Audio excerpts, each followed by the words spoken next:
অন্যায় অপকর্ম বন্ধ করতে হবে। কোনো অন্যায় পৃথিবীতে চলা যাবে না। নবীদের আদর্শ, আল্লাহর কোরআনের আনুগত্য আমরা করব। আমাদেরকে আল্লাহ পাঠিয়েছে দুনিয়াতে দাসত্ব করার জন্য, কথা ঠিক কিনা? কিন্তু এই দাসত্ব করতে আমরা ব্যর্থ। কারণ কি? আমরা মনে করছি নামাজ রোজা হজ যাকাত জিকির আজকার তওবা তিল্লা উমরা এইগুলি করলে মনে হচ্ছে আমি জান্নাতে যাব। না, এইগুলি আল্লাহ দেখার টাইম নাই। বলুন তো, এই যে রোজার মধ্যে এত সোয়াবের বক্তৃতা আছে, এই হুজুর সহ বাংলাদেশের যত বক্তা আলেম ওলামা আছে, বলতে পারবেন যে কত কোটি সোয়াব হলে আল্লাহ জান্নাতে দিবে? হ্যাঁ, বলা যাবে? আমরা তো সোয়াবের জন্য পৃথিবীতে আছিনি, আমরা আছি আল্লাহর দাসত্ব করার জন্য, আল্লাহর আইন মানার জন্য। সোয়াব কি? আচ্ছা, কারো যদি দাঁড়িয়ে ওঠে, মুছ ওঠার জন্য আল্লাহর কাছে কি ফোন করা লাগা? কথা কয় না বাড়ি। আমার যদি দাঁড়িয়ে ওঠে, মুছ ওঠার জন্য কোনো ধর্ণা দেওয়া লাগে না। দাঁড়িয়ে কোরআনের আইন যদি মানা হয়, কোরআনের আইন যদি মানা হয়, অন্যায়গুলি থাকিতে পারিবে না, পারবে না।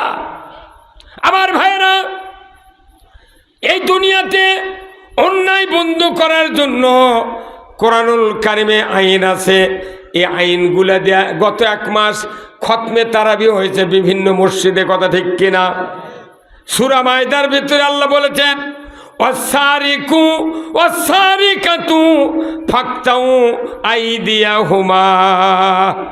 চোর আর চুন্নি যদি ধরা পড়ে, 5টা গ্যারান্টির পর খাদ্য, বস্ত্র, চিকিৎসা, শিক্ষা, বাসস্থান, এই 5টা গ্যারান্টির পর দুনিয়ার কোনো মানুষ যদি নৈতিক চরিত্রের কারণে চুরি করে, আমার আল্লাহ বলেছেন ওই চোরের হাতটা তুমি কেটে দাও।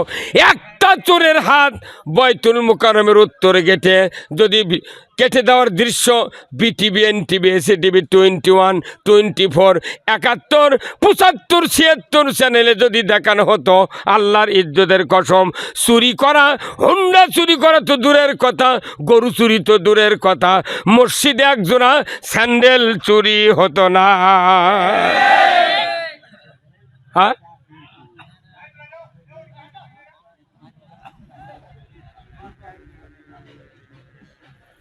জেনারেটর চালু আছে, আলহামদুলিল্লাহ, জেনারেটর চলুক।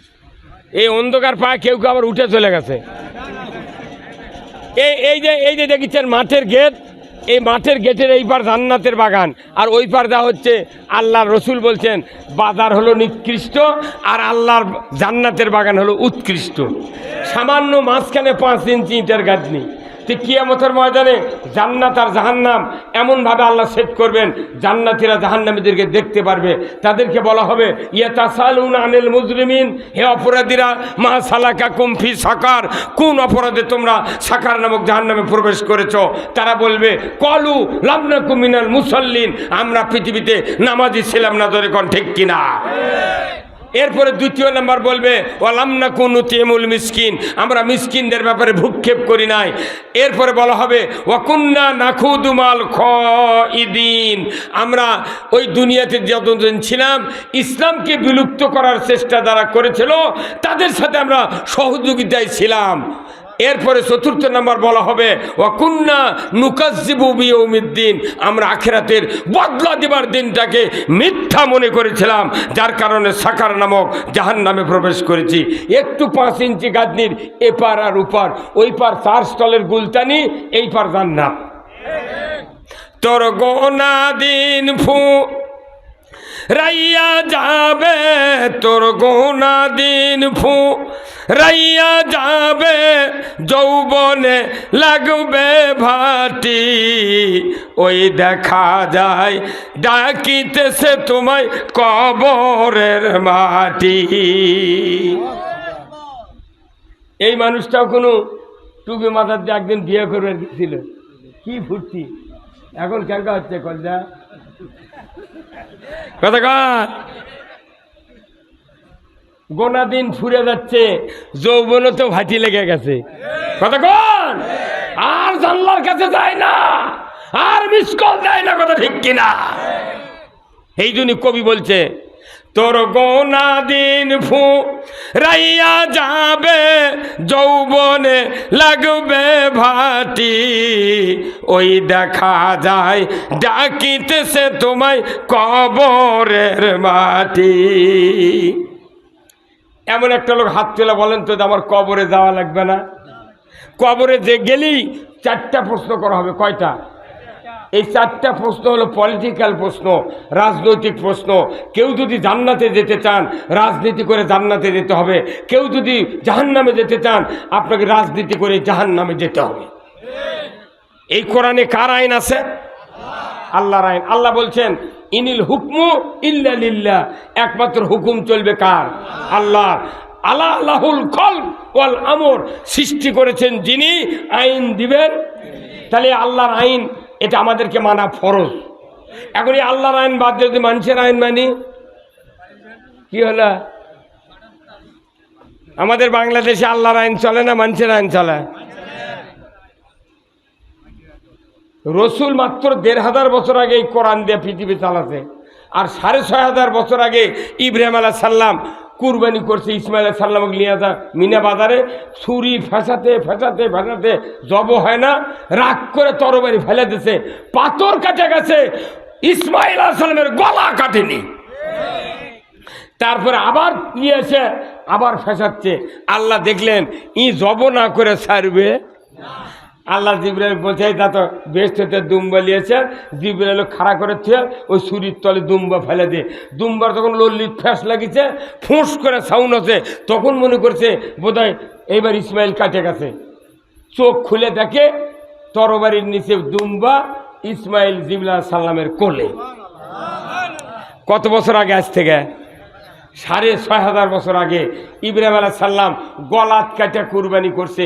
সেই সুন্নাত আজও বাংলাদেশে কায়েম আছে। কুরবানির মধ্যে 10টা মুফতি যদি বাংলাদেশে বলে যে আপনাকে এই গরু শোয়া কেমন কী রে, এ বন্ধ করতে, এগুলো বন্ধ করতে, বন্ধ কর, সুইচ অফ কর। 10 জন মুফতি যদি বলে আমরা আপনাদের ফতুয়া দিচ্ছি, গরু ধরতে গিয়া, পাড়তে গিয়া, জব করতে গিয়া মেলা মানুষের সিংহের খুঁতে দেয়া, চোখ কানা হাতে, কারো পাও ফাটিতে, কারো বুক লাত্তি মারছে, এত কষ্ট করা লাগবে না। আপনার গরু খাড়া করে থুয়ে ওই ইমাম সাহেব কবেন, মৌলবি কবেন, ঘাড়ের উপরে কোপ দিয়া একবারে কাল্লা নেমে দিবি, কুরবানি হয়ে দেবি। এই কথা যদি 10 জন মুফতি কয়, আপনাকে ওই মুফতির জীবন থুবেন?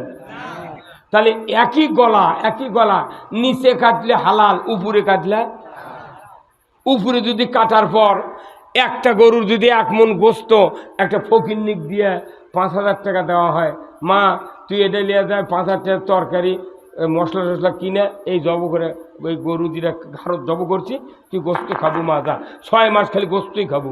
ওই ফকিন্নি কবি মূল্য দিয়ে ভাত খাবো, তোর গোস্তর সালাম। উপরে কাটলে বলি, নিচে কাটলে জব। তাহলে কোরআন দেয়া রসুল্লাহ 10টি বছর কোরআন দেয়া দেশ চালাছে।